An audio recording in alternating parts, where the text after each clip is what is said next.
Hey Alice Recca, in today's video I'm going to be going over the latest Zompiercer updates. It looks like there's a 17, a 17.1, and a 17.2 update that just came out. I didn't know about it until just the other day when Coffee Queen had commented on one of my Warframe streams to let me know that there was a Zompiercer update and that I should go check it out. So that's what we're doing in this video if you're ever so curious, and this is 2025.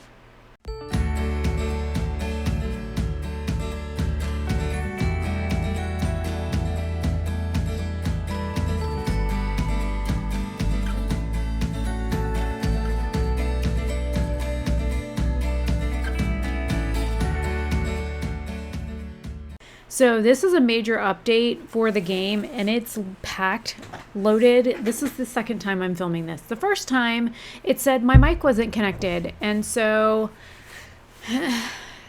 yeah, got a new graphics card. It has literally flipped my monitor every time I turn one monitor off at night. It moves everything from the one monitor onto the second monitor. I don't know what the fuck is going on with it.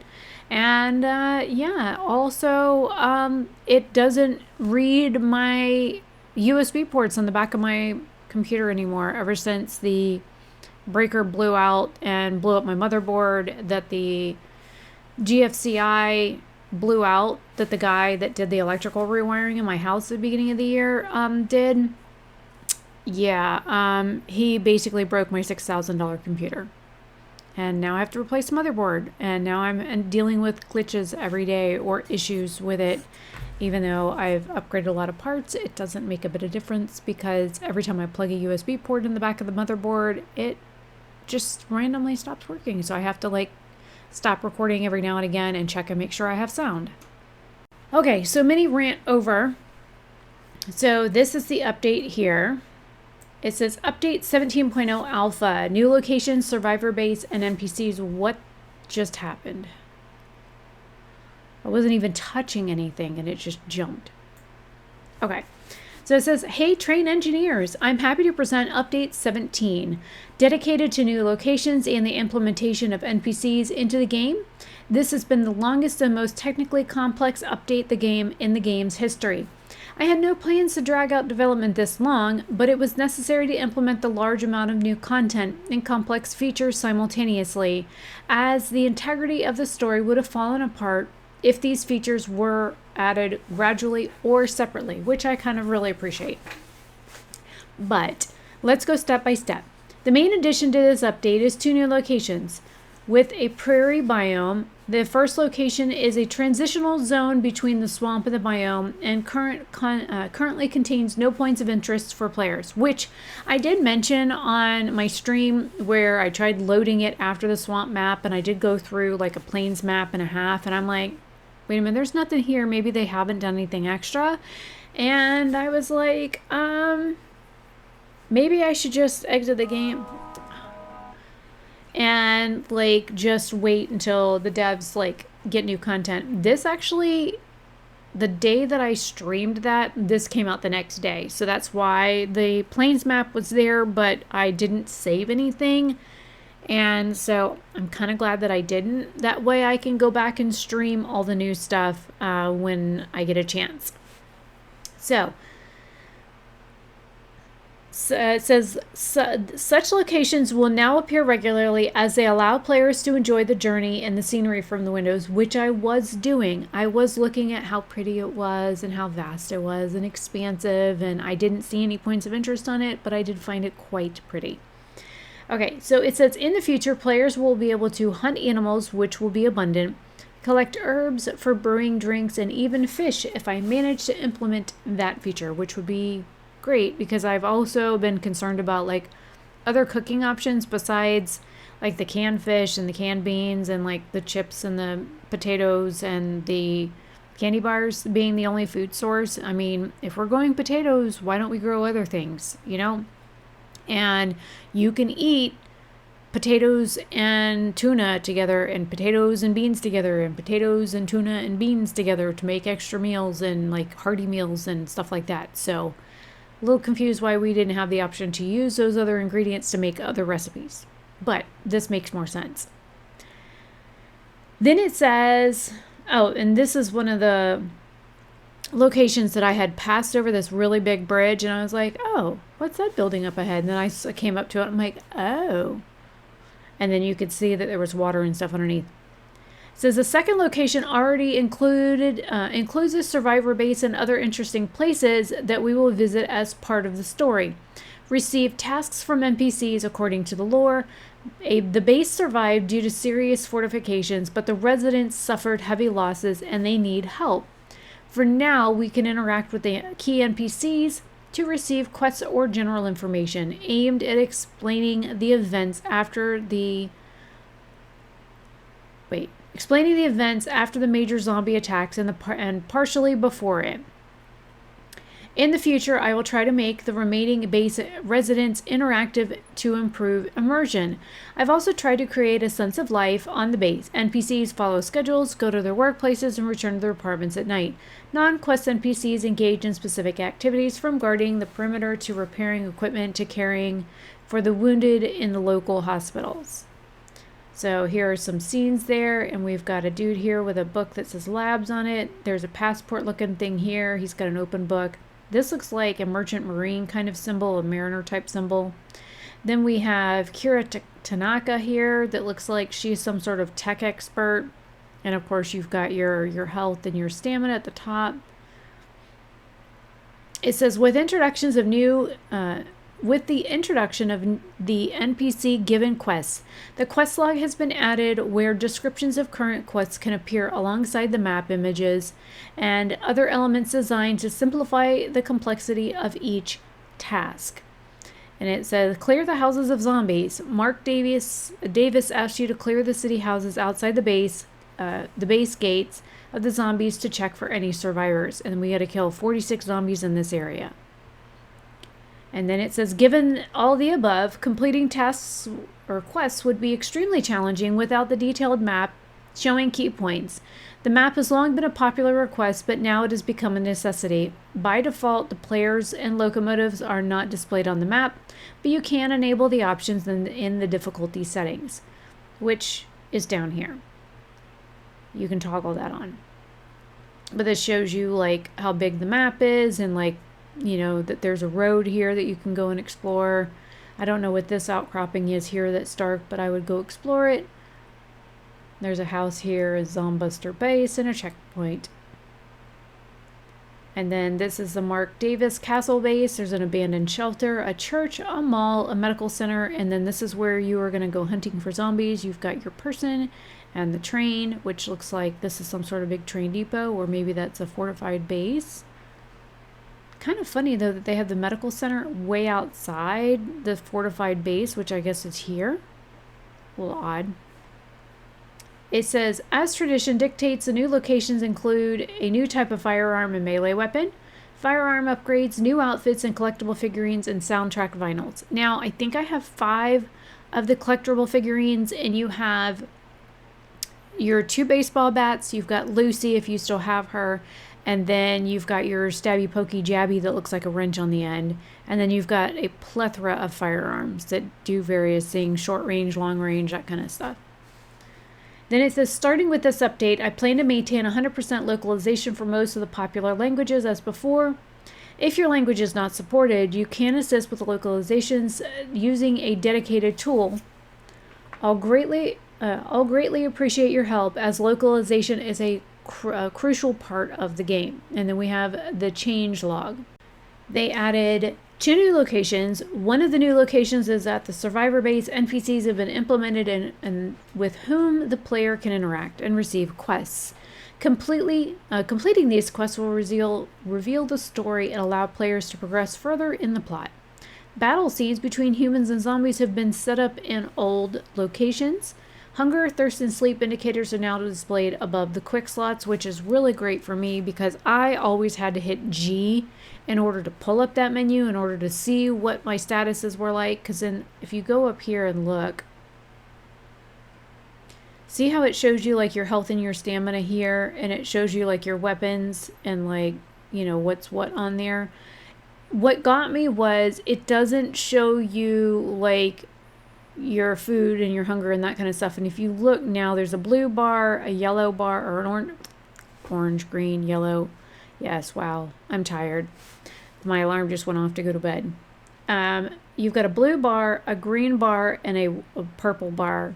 So I'm sure once I get in there, I'll figure out what's what. Probably food, like white, the blue for thirst, and the green for hunger, and the purple for sleep, I'm guessing.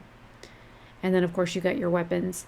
So that makes kind of sense to me that they have those new options. It says, added a map with the options to enable player and train displays in the difficulty menu. By default, it is activated with the M key, which is pretty standard for most maps, as M is for map. Each map now displays its name. Added a quest log. By default, it is activated with J, which is pretty standard for most games as well.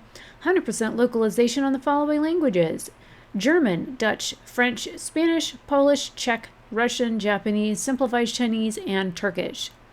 The state of opened or closed doors is saved when loading the game. Broken doors do not restore after loading a save. New modes of railroad track dead ends have been implemented. Farm tractors have been added to the farms in the swamp. Added 3 new music themes, 2 day themes, and 1 theme for the train. Colliders have been implemented under cars in the supermarket parking lot with the boss to reduce the chance of the lever getting stuck under cars, which is why I went behind a building to heal and whatnot, and the fat bitch chased me behind the building, and she scared the ever-living shit out of me, and I screamed so loud Jason, even without having sound on for my stream, heard me across the house. Yeah. She scared me. All I know is that I was trying to heal up and reload my weapon, and Fat Bertha came running from, or Wanda, whatever her name was, the big fat chick.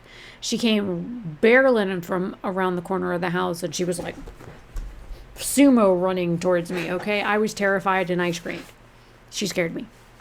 So, that's nice that, that I mean, I don't know if that was a problem before, because I killed her in an open area.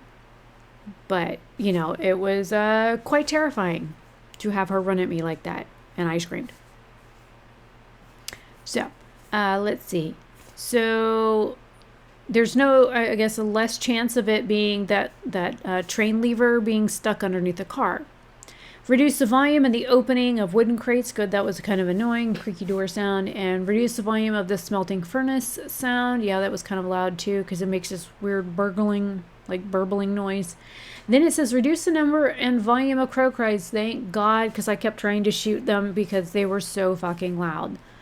Increase the initial fuel in the locomotive's tanks from 326 to 396. But if you go to the fueling station and you put the fuel in your train, you'll have plenty to get to the next spot. So I don't know if people are just driving bad or they're just full on speeding ahead or what they're doing, but I had plenty of fuel to get to the next station.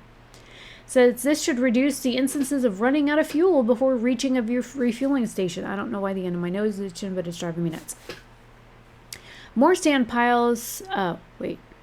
Several bottles of water have been added to the kitchen in the first location to ease survival in the early stages of the game. More sand piles have been placed in the first location for resource gathering, and resources of each sand pile have been increased. And beaches with sand piles have been added for the airport location of beaches, and the beaches have also been implemented for new locations. Now, word of advice for most of the areas for the white beaches with the sand piles: if you wait a few hours, most of them respawn after a while. So just FYI, I usually farm them and then go back and sleep or do whatever, kill stuff, loot stuff, run it back to the train, sleep, go back and check. There's more sand. Just FYI. They also added several text triggers on the first location intended to further reveal the story and the player's future tasks, as well as a mini stealth tutorial, which would have definitely been helpful on how to crouch and sneak up on them suckers, so you don't get right away, because it's a little startling when the dude that's sitting by the fence gets up and starts going and then comes at you. So when he stood up, I went, oh shit. Anyways, Character dialogue voiceovers have been removed and replaced with sound effects, and I actually liked the voiceovers and the dialogue, but I guess some people didn't. Key models have been improved, and then the changes are all workbenches are now automatic, renaming text slots on the storage from E to Q, which is great because I don't know how many times I would go to hit E to get into the damn thing, and I would run into an issue where I would end up on the damn text screen because that was pissing me off. Changing the run key from shift does not remove the splitting in the inventory from this key. Wait, they changed the run key off of shift? I don't think I read that last time. Bug fixes. Fix melee weapon aiming after switching from firearms. Fix bugs where text colliders overlapped part of the wagon, preventing workbenches from being placed. Removed grass from some houses in the swamp location. And then it says, plans for the future. I rushed to release a bit to catch an important themed sale, so most of the bug fixes accumulated from previous versions of the and other improvements will be implemented in a small update dedicated to version 17. I also plan to devote significant time to optimizing the game. As many objects without LOD were identified, a major effort to implement LOD in all game objects will begin for the 17 update, but many extended into the 18 update. The 18 update will focus on redesigning the locomotive and implementing a system for installing armor and upgrades for the locomotive, which I've wondered about for a while. Like, can we add more lights to it? Can we add like spikes to the side of it like we do the train cars, that kind of stuff? Can we like add rammy stuff to the front of it for like running over zombies? I've run over a couple. This update is planned to be small and should be completed in a month or slightly more. So this is all for this update. Looks like there's quite a bit of discussion, so it looks like people are still playing it. I mean, I know I was playing it. And then they had a couple of updates up here. So 17.1 alpha. This one talks about like corrupted save files. So it says, hey, train conductors, over the past few days, there have been several reports of a serious bug breaking saves, which I haven't played since that last update came out, including autosaves. Since this is a critical issue, I've decided to release an urgent update. The problem was that at certain points of the game would start saving an error, and if the player didn't stop the game, all autosaves would be overwritten and possibly corrupt the rest. It has been fixed now, and when systems detects a save error, the game stops overwriting autosaves and displays a large notification window above the issue. So this is the error. Then it says, if a player receives such a notification, they should stop and take a screenshot of the notification and send it to me, the developer, by any available means. And I know that they've got a Discord. I really have not joined their Discord. I probably should. I'm just afraid of what I will find in there because I don't really go on Discord very much. It says, after they should go to the menu without saving the game, as saves are likely no longer being created. Check the last working autosave and send this autosave to me, the developer. Given that the autosaves are created at short intervals, this will help me identify the cause of the failure, and the player will hardly lose any game progress. Also, if you have any guesses about what might have happened during this short period and what could have been the issue, get out of my watch, or what it could have led to the failure, describe your assumption to me along with the attached files. So it says, change log, improvements to 100% Slavic localization, implemented restrictions for missions involving killing zombies in specific areas. For Mark's missions, killing 120 out of 125 is enough to complete the mission. For Stanislav's mission, 55 out of 58. Fixed descent from fallen shelves in the far part of the supermarket in the new location. Removed grass from the floor in the last house with the armor in the swamp map. Removed grass from the first container on the right of the barracks in the starting location. And I honestly don't remember seeing grass. If I did, I might have said something about it during a stream. But it wasn't like a big thing that like I thought about, you know? And then it says, fix several levitating zombie corpses. That would be terrifying. Very terrifying. And then it says fixed errors, where if a crash occurred, the game would start saving with an error, replacing all autosaves with broken files. Now autosaves will not be replaced, and a message above the save game error will appear. In this case, the player should stop, take a screenshot of the message, and send it to the developer by any means. Then check the operator or operation and last autosave and send this save to the developer to identify the cause of the save game error. So that was that update, which is 17.1, and there's one more. So this one up here says update 17.2. Looks like it came out yesterday. Bug fixes and improvements. Changelog. Improvements. Boxes have been placed under the breakable staircase in the swamp location to minimize player damage from falling, which, yes, that hurt. When those stairs collapse and your player goes, ugh, you take quite a bit of damage. I was kind of like slowly going down the stairs when it happened, and my little kid, you know, the robo dog guy, he followed me too, and he happily skipped along and then walked down the side of the mountain like it didn't faze him any. I fell pretty hard. Improve the positioning of shotguns and the Winchester in a character's hands while running. Well, when you run with a shotgun, when you walk, you kind of walk normally. Let me get a prop. Okay, shotgun. Okay, so when you walk with it like this, but when you run, it goes right in your face and you go at a very fast pace. So it makes it hard to see when you've got your shotgun in your face and the majority of your view is that shotgun. You can't see around it. So that will be nice to see it. Because I like using my shotgun. It does a lot of damage. Whether they're far away or they're close up, it does a lot of damage, and you can take out more than one zombie with it. And it says fixed errors. Fixed a bug where only a few zombies need to be killed in a quest involving zombie killing. Fixed a bug where the geometry of objects was not correctly hidden in the windows of some houses in known cases.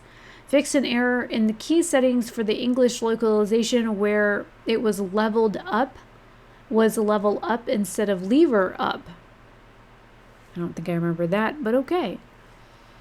So those are all the changes and patch updates and whatnot for Zompiercer. It looks like May 20th, and I think the last day that I played, let me see, my last stream day.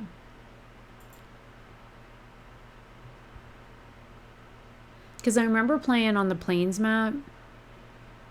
Oh, it says I played May 22nd, so I could have probably continued on, but that was only a 30-minute stream. So what I'll probably do is Thursday there's a new game releasing, so depending on how I feel tomorrow after work, I will probably try and stream some Zompiercer and try and get to the new area. And I'm recording this on May 28th, so I started filming it on the 27th, and then I had to do take 2 because of audio issues, because like I said, if I touch my microphone, which is right here, what it's been doing lately is it's been like acting like I'm unplugging it from the motherboard, so I have to be very careful touching it. So anyways, this is the latest Zompiercer update. If you guys are still playing this game in 2025 and you checked out my video, then please leave your comments and thoughts down below. Are you on the test team, which, you know, they've been doing like open testing since, looks like May 14th, and I didn't even know about it until Coffee Queen had said something about it in one of my live streams. And yeah, so I didn't even know that was a thing. But they told me that there were some big changes coming, and I was like, no spoilers, and let me play my game, and I like playing it how it is, and I hope they make some changes here and there. That would be really cool. But I'm enjoying playing it without any spoilers. So, and they left it spoiler free, which was very nice. But anyways, leave your thoughts and comments down below, and I will see you guys in another video. Bye.